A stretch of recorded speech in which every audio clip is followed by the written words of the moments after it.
Pressure sores and good nutrition. Pressure sores are not a new thing and have been around since ancient times. There is evidence that Egyptians suffered from bed sores when their scars have been found on the mummified remains. Source: Feinstein, ed. 1996. If you have never been stuck in bed or in a chair for any length of time without being able to change position, you may not understand the pressure sore. However, if you have ever sat still for a very long lecture, funeral or presentation and then felt the sore spot, you might have a small concept. Now think of that same pressure, day after day for hours, and you see how a bed sore or pressure sore may begin. The pressure sore is commonly called a bed sore, but it does not always happen just in bed and really has little to do with the bed itself. The reality of pressure sores. Pressure sores are not just the bane of the elderly, although they are the ones that get these sores most often. Elderly women as well as those who have heart disease or diabetes are the most vulnerable to bed sores.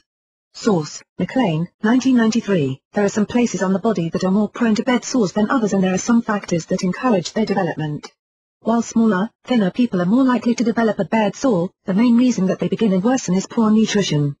Those who are prone to bed sores or who are recovering from one should make certain adjustments to their diet first and foremost, as well as making some other simple changes.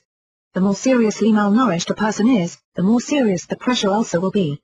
Doctors rate a pressure sore by the degree of tunneling, meaning how deep the damage goes into the skin. A pressure sore may start as a simple reddened spot in the beginning but will start going deeper and deeper. The skin will crack open and may go through the layers of the skin to the muscles and in some cases, all the way to the bone. Once the red areas are noticed, it may already be too late. However, there are some times that the area will not be noticed at all, especially in those who have reduced sensitivity and commonly in the case of diabetics who may not feel any pain that would move them to investigate. Pressure sores start in the areas that have the least amount of tissue, fat and muscles, the so-called bony prominences, the elbows, the knees, the buttocks and the spinal column. They do not only start because of the time in the bed, they can also develop for people who spend a lot of time sitting down as well. Pressure sores for those who are stuck in chairs or wheelchairs are typically found on the base of the spine and the buttocks as well as the heels. There are 3 ways to prevent and to deal with pressure sores: careful investigation and monitoring, proper nutrition and proper treatment. People who have bed sores should be under a doctor's care, especially those who have diabetes, kidney disease, immunity-suppressing diseases or heart disease. People who are 60 or older should also be especially vigilant.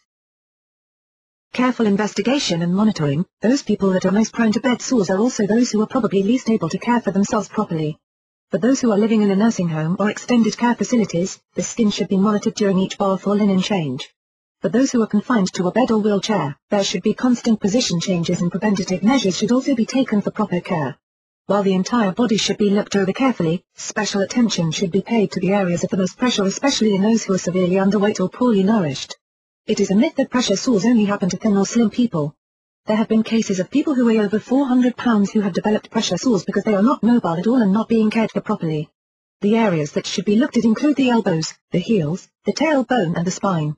The spine is most likely to develop pressure sores in the areas where it makes the most contact with the bed or the chair.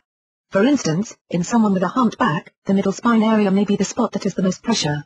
Any spot that is noted to be red should be carefully monitored.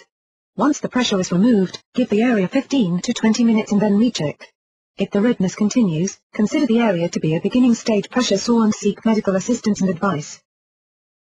Proper nutrition. Elderly women are the group most likely to get a bed sore, along with those with Alzheimer's disease and other dementias, those with diabetes and those who have been paralyzed by any condition or disease.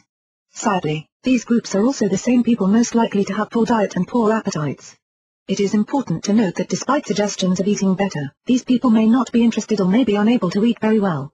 Using a protein supplement may be a good suggestion, especially in light of the fact that the protein needs for those who have bed sores is highly increased over the normal needs.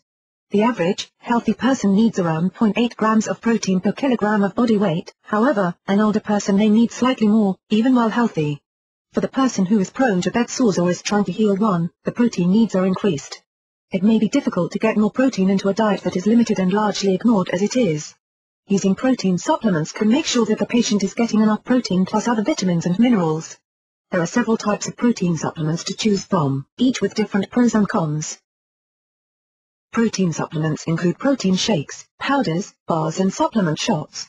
Protein shakes are pre-made and convenient, but may be too much to deal with.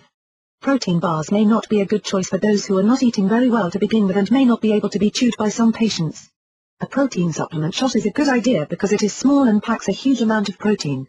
ProfectR by Protica is small. It is less than 3 fluid ounces, but has 25 grams of protein, a day's worth of vitamin C and 10% of the daily supply of the B vitamins. Protein powder, especially whey isolate, is good not only for supplying the needed protein, but also for its ability to boost the immune system. Whey protein has lactoferrin which has microbial properties that can promote wound healing. Proper treatment. Once the bed sore is found, the proper treatment must be started in addition to consuming the proper nutrition. The actual care for the bed sore will depend on how deep it is and its location. On the heels and the elbows, the sore may be treated by applying a thin adhesive that protects it from further damage. Adding lamb's wool padding to the arms or foot pads of the wheelchair or placed under these areas while in bed may help. If the bed sore is very deep, the treatment can include packing, where sterile, cotton gauze is packed into the opening and must be pulled out and replaced.